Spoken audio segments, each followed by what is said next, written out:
Rungta group of institution, जी हाँ, नाम ही काफी है। हर माता पिता का सपना होता है कि उनकी संतान रुंगटा ग्रुप में एडमिशन ले।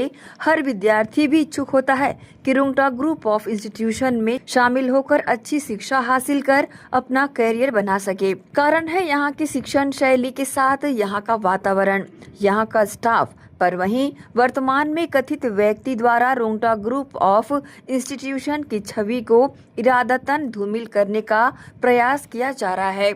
और यही नहीं, ग्रुप के डायरेक्टर पर भी अनर्गल टिप्पणी कर अपनी गलत मंशा कथित व्यक्ति के द्वारा की जा रही है। ग्रुप के डायरेक्टर ने इन सब आरोपों व बयानों के मद्देनजर, जो कि कथित व्यक्ति द्वारा यूट्यूब में पोस्ट कर की जा रही है, इसे लेकर हाईकोर्ट में याचिका दायर कर न्याय की मांग की है। हाईकोर्ट ने 12 मई को नोटिस इशू किया है।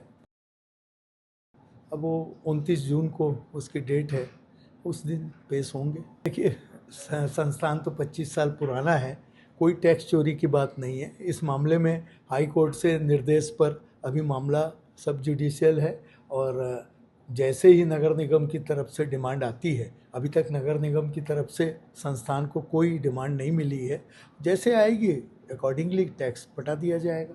ये तो हमारे लिए भी एक न्यूज़ है। आज तक कभी कोई सीमांकन में या किसी तरह सरकार की तरफ से ऐसी कोई सूचना हमें नहीं मिली है।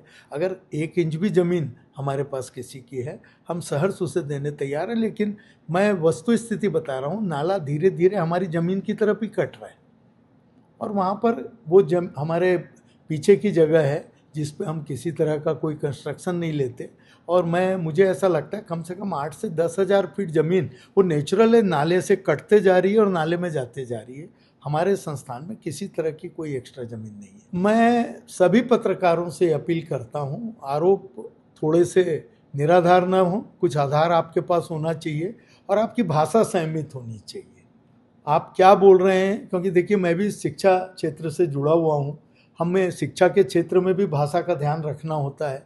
ऐसा नहीं है कि किसी व्यक्ति से कोई गलती नहीं होती हो, लेकिन बताने का, बोलने का तरीका एक होना चाहिए। आप पत्रकारों से मेरी अपील है, इस बात पे ध्यान दें। हम किसी को चोर कहना, हम किसी महिला का नंबर उजागर करना, बार बार लोगों से अपील करना इस संस्थान में एडमिशन न ले, ये आपकी मंशा दर्शाता है कि आपकी एक्चुअल मंशा क्या है। नहीं, ऐसा कुछ नहीं है। फर्स्ट सेमेस्टर की एग्ज़ाम वो दिए हैं, सेकंड सेमेस्टर का क्या स्टेटस है वो आके चेक करें। अगर उनकी अटेंडेंस अच्छी है, फीस पूरी आई है, किसी तरह का प्रॉब्लम नहीं है तो एग्ज़ाम देंगे। मुझे लगता है जिस तरह की वो बात कर रहे हैं, क्योंकि मुझे संस्थान में तो आते जाते दिखते नहीं हैं, क्योंकि अब तो मैं उनका चेहरा भी जानता हूँ। मैं ये कहना चाहूँगा, उसने इसी संस्थान से BA किया और उसके बाद PGDCA में भी एडमिशन लिया। तो जो बातें, जो मैसेज वो दूसरों को दे रहा है, वो खुद पे अमल तो नहीं कर रहा है। खुद ने तो उसने 1 डिग्री लेने के बाद दूसरी डिग्री में भी एडमिशन लिया है। तो यह मामला मेरे ख्याल से यहाँ की क्वालिटी के ऊपर नहीं है। आप सभी जानते हैं रुंगटा ग्रुप के रिजल्ट्स कैसे हैं, प्लेसमेंट कैसे हैं, और पूरे देश के लोग यहाँ पर आकर एडमिशन लेते हैं। और हम प्राउडली कह सकते हैं कि हमारे यहाँ की शिक्षा व्यवस्था में जो छत्तीसगढ़ की है, उसमें रुंगटा ग्रुप का एक विशेष योगदान है। खाने में नहीं, वाटर कूलर के पास, ऐसा उनका दावा है।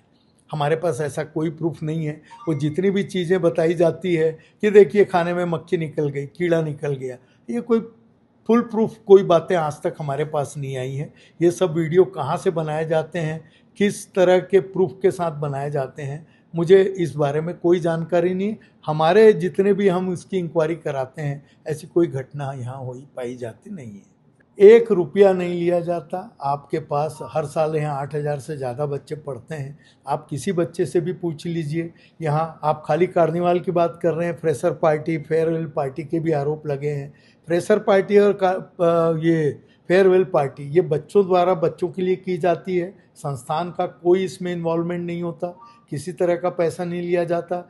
शायद ये रुंगटा ग्रुप इकलौता ग्रुप है जहां कार्निवाल जैसा भव्य कार्यक्रम कई सालों से हो रहा है, जिसमें करोड़ों रुपए खर्च बच्चों की खुशी के लिए और बच्चों के जो डेवलपमेंट के नाम पर किए जाते हैं। 1 रुपये भी हम दावे के साथ कहते हैं किसी बच्चे से हम नहीं लेते। रुंगटा ग्रुप ऑफ इंस्टीट्यूशन संस्थान के खिलाफ कथित व्यक्ति द्वारा आधारहीन आरोप लगाकर संस्थान का नाम समाज के बीच छवि खराब करने का प्रयास किया जा रहा है और इतना ही नहीं, मान सम्मान को भी हानि पहुंचाई जा रही है।